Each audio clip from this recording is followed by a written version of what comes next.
Hello student. आज के इस वीडियो में हम आपके लिए लेकर आए हैं ईवीएस यूपीटेट 2026 जो कि जुलाई में होने वाली एग्जामिनेशन है, उसके लिए बहुत ही इम्पोर्टेंट है। इस वीडियो में हम देखेंगे पारिस्थितिक एवं पर्यावरण, ये पार्ट 1 है। इसके बाद दूसरे टॉपिक आएंगे अगले वीडियो में। इसमें हम पहले थ्योरी देखेंगे, उसके बाद में उससे रिलेटेड कुछ एमसीक्यू देखेंगे। तो आप वीडियो को पूरा देखिएगा। अगर आपको वीडियो अच्छी लगे तो आप लाइक कर दीजिएगा। अगर आप चैनल पर नए हैं तो आप सब्सक्राइब जरूर कर दीजिएगा। तो शुरू करते हैं। नमस्कार। आज हम बात करने वाले हैं एक बहुत ही दिलचस्प टॉपिक पर, पारिस्थितिकी और पर्यावरण। मतलब हमारे चारों ओर की दुनिया आखिर ये काम कैसे करती है। ये टॉपिक न सिर्फ हमारे ग्रह को समझने के लिए जरूरी है, बल्कि अगर यूपीटेट जैसी परीक्षाओं की तैयारी चल रही है तो समझ लीजिए ये बहुत ही जरूरी है। तो चलिए शुरू करने से पहले एक छोटा सा सवाल। क्या कोई बता सकता है कि विश्व पर्यावरण दिवस यानी वर्ल्ड एनवायरनमेंट डे कब मनाया जाता है? सोचिए, ये एक बहुत ही कॉमन सवाल है। अगर जवाब नहीं भी पता तो कोई बात नहीं, क्योंकि थोड़ी ही देर में हम इस पर वापस आएंगे। तो आज हम क्या क्या कवर करने वाले हैं? सबसे पहले हम पर्यावरण का मतलब समझेंगे। फिर हम मिलेंगे भारत के उन संस्थानों से जो हमारे पर्यावरण की रक्षा करते हैं।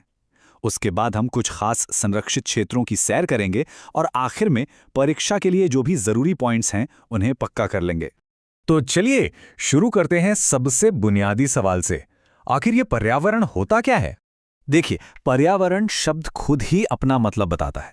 ये दो शब्दों से मिलकर बना है, परि यानी चारों तरफ और आवरण यानी घेरा। तो सीधी सी बात है, हमारे आसपास जो कुछ भी है, हवा, पानी, जमीन, पेड़ पौधे, जीव जंतु और हम खुद भी, ये सब मिलकर पर्यावरण बनाते हैं। और इन सब के बीच एक बड़ा नाजुक सा बैलेंस होता है।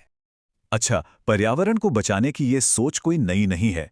कोशिशें तो 1948 से ही शुरू हो गई थीं जब IUCN बना। लेकिन असली मोड़ आया 1972 में, स्टॉकहोम सम्मेलन में, जिसने पहली बार पूरी दुनिया का ध्यान इस तरफ खींचा। इसके बाद तो रियो में अर्थ समिट और क्योटो प्रोटोकॉल जैसे बड़े बड़े कदम उठाए गए, जिसने दुनिया को एक्शन लेने पर मजबूर कर दिया। और ये लीजिए, हमारे पहले सवाल का जवाब भी मिल गया। वो तारीख है 5 जून। ये दिन इसलिए चुना गया क्योंकि 1972 में इसी दिन स्टॉकहोम सम्मेलन शुरू हुआ था। तो ये तारीख एग्जाम के लिए जरूर याद रखिएगा। दुनिया की बात तो हो गई, अब जरा देखते हैं कि हमारे अपने देश भारत में कौन कौन सी संस्थाएं हैं जो हमारे पर्यावरण और वन्य जीवों की रक्षा में दिन रात लगी हुई हैं। भारत में दो संस्थाएं इस काम में सबसे आगे हैं। पहली है ZSI यानी ज़ूलॉजिकल सर्वे ऑफ इंडिया, जो 1916 से हमारे देश के जीव जंतुओं पर नजर रख रही है। इसका हेडक्वार्टर कोलकाता में है। और दूसरी है FSI यानी फॉरेस्ट सर्वे ऑफ इंडिया, जो 1981 में बनी थी और देहरादून से हमारे जंगलों की निगरानी करती है। ZSI का काम सिर्फ जानवरों को गिनना नहीं है, बल्कि उससे कहीं बढ़कर है। वो पूरे देश में सर्वे करते हैं, ये देखते हैं कि कौन सी प्रजातियां खतरे में हैं और ये भी पता लगाते हैं कि किसी नए प्रोजेक्ट जैसे कोई फैक्ट्री या बांध का पर्यावरण पर क्या असर पड़ेगा। ये एक बहुत ही जरूरी काम है। और दूसरी तरफ है FSI, जो हमारे जंगलों की सेहत का ध्यान रखती है। इनका सबसे जरूरी काम है हर 2 साल में स्टेट ऑफ फॉरेस्ट रिपोर्ट निकालना। ये रिपोर्ट एक तरह से हमारे जंगलों का हेल्थ कार्ड होती है, जिससे पता चलता है कि हमारे जंगल बढ़ रहे हैं या घट रहे हैं। इसके अलावा ये मैपिंग और ट्रेनिंग में भी मदद करते हैं। चलिए अब भारत के कुछ खास संरक्षित इलाकों के बारे में जानते हैं।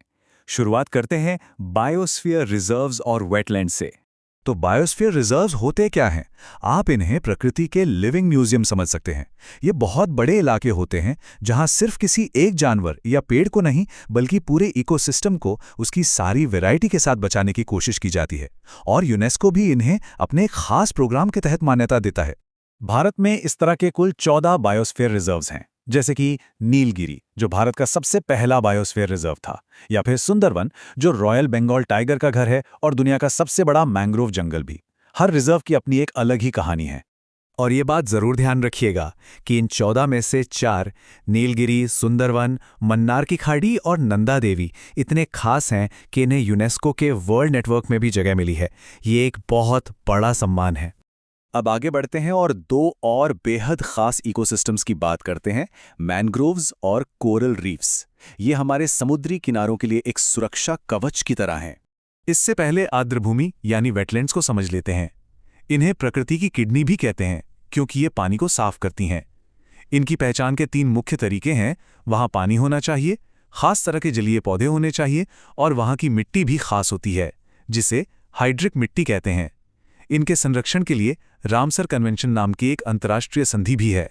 तो हमारे पास 2 कोस्टल हीरो हैं। एक है मैंग्रोव्स, ये वो जादुई पेड़ हैं जो खारे पानी में भी जिंदा रहते हैं और तूफानों से हमारे तटों की रक्षा करते हैं, जैसा कि सुंदरवन में होता है। और दूसरी तरफ है कोरल रीफ्स, जिन्हें समुद्र के वर्षावन भी कहा जाता है। ये पानी के नीचे की एक रंगीन दुनिया है जो समुद्री जीवों से भरी होती है। इसका बेहतरीन उदाहरण मन्नार की खाड़ी है। ठीक है, तो अब तक हमने काफी कुछ समझ लिया है। तो चलिए एक रैपिड फायर राउंड हो जाए। ये कुछ ऐसे पॉइंट्स हैं जो परीक्षा में अक्सर पूछे जाते हैं, तो इन्हें अच्छे से याद कर लीजिए। पहला, विश्व पर्यावरण दिवस, याद है ना? यह है 5 जून। दूसरा, ZSI यानी ज़ूलॉजिकल सर्वे ऑफ इंडिया की स्थापना कब हुई? ये हुई थी 1916 में। तीसरा, FSI यानी फॉरेस्ट सर्वे ऑफ इंडिया का हेडक्वार्टर कहाँ पर है? यह है देहरादून में। और आखिरी, हमारे स्रोत के मुताबिक भारत में कुल कितने बायोस्फीयर रिजर्व हैं? जवाब है 14। तो चलिए, आज हमने जो भी सीखा उसे फटाफट एक बार दोहरा लेते हैं। तो आज हमने पर्यावरण का मतलब समझा और जाना कि दुनिया इसे बचाने के लिए क्या कर रही है। हमने भारत की 2 प्रमुख संस्थाओं ZSI और FSI के बारे में भी जाना। हमने बायोस्फीयर रिजर्व से लेकर कोरल रीफ्स तक भारत के खास संरक्षित क्षेत्रों की खोज की और साथ ही परीक्षा के लिए सभी जरूरी फैक्ट्स को भी रिवाइज किया। और जाते जाते आप सबके लिए एक सवाल। संस्थाएं और सरकारें तो अपना काम कर ही रही हैं, लेकिन एक नागरिक के तौर पर पर्यावरण को बचाने में हमारी क्या भूमिका हो सकती है? इस पर सोचिएगा जरूर। आज के लिए बस इतना ही। धन्यवाद। तो स्टूडेंट, इस तरीके से हमने पारिस्थितिक एवं पर्यावरण जीव जंतु संरक्षण के बारे में डिटेल से पढ़ा। अब हम उसके कुछ महत्वपूर्ण बिंदु देखते हैं। विश्व पर्यावरण दिवस की घोषणा स्टॉकहोम सम्मेलन 1972 में हुई थी। ZSI प्राणी विज्ञान का मुख्यालय कोलकाता में स्थित है। इसकी स्थापना 1916 में हुई थी। FSI वन सर्वेक्षण का मुख्यालय देहरादून में स्थित है, जो कि उत्तराखंड में पड़ता है। इसके बाद वनस्पति नक्शे जारी होते हैं, हर 2 वर्ष में ये जारी होते हैं। नेक्स्ट है आर्द्रभूमि मैंग्रोव कार्यक्रम, वर्ष 1987 से शुरू हुआ है।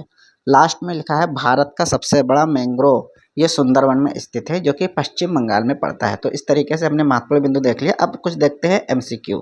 तो फर्स्ट MCQ है, जिसमें लिखा है विश्व पर्यावरण दिवस 5 जून को मनाने की घोषणा किस सम्मेलन में की गई थी? इसका राइट आंसर है ऑप्शन नंबर सी, स्टॉकहोम सम्मेलन 1972 में ये हुई थी। अब इसके बाद में हम देखते हैं क्वेश्चन नंबर 2, MCQ 2, जिसमें लिखा है सर्वेक्षण FSI जो हर 2 साल में राष्ट्रीय वनस्पति रिपोर्ट जारी करता है, उसका मुख्यालय कहाँ स्थित है?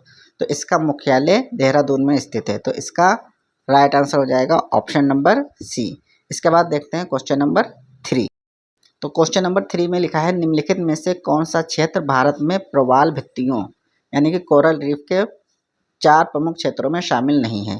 तो इसका राइट आंसर हो जाएगा ऑप्शन नंबर बी। तो इस तरीके से स्टूडेंट यहाँ पर ये वीडियो कंप्लीट होती है। अगर आप इस पूरे वीडियो की PDF चाहते हैं तो आप डिस्क्रिप्शन में इसका लिंक मिल जाएगा, आप उसको डाउनलोड करके नोट बना लीजिएगा।